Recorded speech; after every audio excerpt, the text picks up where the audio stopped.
Hello hi ನಮಸ್ತೆ, welcome back to Malnad blog.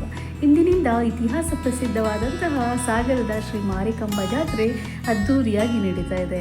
ಎಲ್ಲ ಭಕ್ತಾದಿಗಳಿಗೂ ಹಾಗೂ ಸಾಗರಿಕರಿಗೂ ಸ್ವಾಗತವನ್ನು ಹೇಳ್ತಾ ಇವತ್ತಿನ ಈ ವ್ಲಾಗ್ನ ಸ್ಟಾರ್ಟ್ ಮಾಡ್ತಾ ಇದ್ದೀನಿ. 500ಕ್ಕೂ ಹೆಚ್ಚು ವರ್ಷಗಳಿಂದ ಸಾಗರದ ಮಧ್ಯಭಾಗದಲ್ಲಿರುವಂತಹ ಶ್ರೀ ಮಾರಿಕಾಂಬೆಯ ಬಗ್ಗೆ ನಿಮಗೆಲ್ಲ ಎಷ್ಟು ಗೊತ್ತಿದೆ? ಹಾಗಿದ್ರೆ ಬನ್ನಿ, ಸಂಪೂರ್ಣವಾದ ಮಾಹಿತಿಯನ್ನು ಇವತ್ತಿನ ಈ ವಿಡಿಯೋದಲ್ಲಿ ನಾನು ನಿಮ್ಮ ಮುಂದೆ ಇಡ್ತಾ ಇದ್ದೀನಿ. ಮತ್ತೊಮ್ಮೆ ನಮಸ್ತೆ ಸ್ನೇಹಿತರೆ. ಸಾಗರದ ಹೃದಯ ಭಾಗದಲ್ಲಿರುವ ನಮ್ಮ ಶ್ರೀ ಮಾರಿಕಾಂಬೆಯು ನಮ್ಮ ಸಾಗರದ ಅಧಿದೇವತೆ. ಆಕೆಯ ಬಗ್ಗೆ ನಾವು ತಿಳಿದಷ್ಟು ಕಡಿಮೆಯೇ. ಹಾಗಿದ್ರೆ ಬನ್ನಿ ನಮ್ಮ ಮಾರಿಕಾಂಬೆಯ ಬಗ್ಗೆ ಇನ್ನಷ್ಟು ತಿಳಿಯೋಣ. ಸಹ್ಯಾದ್ರಿ ತಪ್ಪಲಲ್ಲಿರುವ ನಮ್ಮ ಶಿವಮೊಗ್ಗ, ಸಾಗರದ ಹೃದಯ ಭಾಗದಲ್ಲಿರುವ ನಮ್ಮ ಮಾರಿಕಾಂಬೆ, ಹೀಗೆ ಒಂದು ದಂತಕಥೆ. ಒಮ್ಮೆ ಆದಿಶಂಕರಾಚಾರ್ಯರು ನಮ್ಮ ಸಾಗರಕ್ಕೆ ಬಂದಿದ್ದರಂತೆ. ಅವರು ಪಟ್ಟಣದಲ್ಲಿದ್ದಾಗ ದೇವಿ ಮಾರಿಕಾಂಬೆ ಅವರ ಕನಸಿನಲ್ಲಿ ಬಂದು ತನಗೆ ಒಂದು ದೇವಾಲಯವನ್ನು ಸ್ಥಾಪಿಸಲು ಹೇಳುತ್ತಾರೆ. ಮರುದಿನ ಆದಿಶಂಕರಾಚಾರ್ಯರು ನಗರದ ಹೊರವಲಯದಲ್ಲಿ ದೇವಿಯ ಪಾದದ ಗುರುತುಗಳನ್ನು ಸ್ಥಾಪನೆ ಮಾಡುತ್ತಾರೆ. ಸರಿಸುಮಾರು 1596 ನಂತರದ ದಿನಗಳಲ್ಲಿ ಕದಂಬರು, ಚಾಲುಕ್ಯರು, ಹೊಯ್ಸಳ ರಾಜವಂಶಗಳು ಪರಸ್ಪರ ಯುದ್ಧದಲ್ಲಿ ಇದ್ದ ಸಮಯ.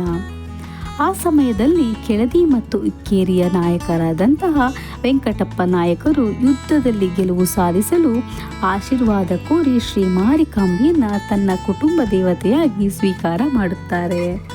ನಂತರ ವೆಂಕಟಪ್ಪ ನಾಯಕರು ಯುದ್ಧದಲ್ಲಿ ಗೆದ್ದು, ಅಂದರೆ 16ನೇ ಶತಮಾನದಲ್ಲಿ ಶ್ರೀ ಮಾರಿಕಾಂಬೆಯನ್ನು ಸಾಗರದ ಹೃದಯ ಭಾಗದಲ್ಲಿ ತಂದು ಸ್ಥಾಪನೆಯನ್ನು ಮಾಡ್ತಾರೆ.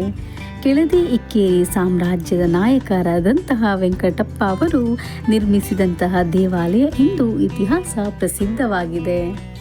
ನಮ್ಮ ಸಾಗರದ ಮಾರಿಕಾಂಬೆಯನ್ನು ಪಾರ್ವತಿ ದೇವಿಗೆ ಕೂಡ ಹೋಲಿಸಲಾಗತ್ತೆ. ದೇವಿಗೆ 2 ದೇವಾಲಯಗಳು ಅಕ್ಕಪಕ್ಕದಲ್ಲಿರುವುದು ವಿಶೇಷ. ಮಾರಿಕಾಂಬೆಯ ಮೂರ್ತಿಯು 7 ಅಡಿ ಎತ್ತರದಲ್ಲಿದ್ದು 8 ಭುಜಗಳನ್ನು ಹೊಂದಿರುವ ದುರ್ಗಾದೇವಿಯ ಉಗ್ರ ರೂಪದ ಮೂರ್ತಿಯಾಗಿದೆ. ಈ ದೇವಾಲಯವು 2 ಸಿಂಹಗಳು ಎಳೆಯುವ ರಥದ ರೀತಿಯಲ್ಲಿರುವುದು ವಿಶೇಷ. ಪ್ರತಿ 3 ವರ್ಷಕ್ಕೊಮ್ಮೆ ನಡೆಯುವ ನಮ್ಮ ಅದ್ಭುತ ಕಳೆಯುಳ್ಳ ನಮ್ಮ ಮಾರಿಕಾಂಬೆಯ ರಥವು 16 ಅಡಿ ಎತ್ತರವಾಗಿದೆ. ಅದರಲ್ಲಿ ವೈಭವದಿಂದ ಮರದಲ್ಲಿ ನಿರ್ಮಿಸಲಾದ 13 ಅಡಿ ಎತ್ತರದ ಸುಂದರವಾದ ನಮ್ಮ ಮಾರಿಕಾಂಬೆಯನ್ನಿಟ್ಟು ಪೂಜಿಸಿ ಮೆರವಣಿಗೆ ಮಾಡಲಾಗುತ್ತೆ. ನಮ್ಮ ಮಾರಿಕಾಂಬೆಯ ಅಂದ ಚಂದಕ್ಕೆ ಸಾಟಿ ಇಲ್ಲ ಎನ್ನುವಂತೆ ಭಕ್ತರು ಮೈ ಮರೆಯುವುದಂತೂ ನಿಜ. ಹಾಗಿದ್ರೆ ಬನ್ನಿ ನಮ್ಮ ಮಾರಿಕಾಂಬೆಯ ಕೃಪೆಗೆ ಪಾತ್ರರಾಗಿ ಅಂತ ಹೇಳ್ತಾ ಇಂದಿನ ಈ ವಿಡಿಯೋನ ಮುಗಿಸ್ತಾ ಇದ್ದೀನಿ. ಮತ್ತೆ ಸಿಗ್ತೀನಿ ನಾನು ನಿಮಗೆ ಮುಂದಿನ ವಿಡಿಯೋದಲ್ಲಿ. ಅಲ್ಲಿವರೆಗೂ ಟೇಕ್ ಕೇರ್, ಬಾಯ್.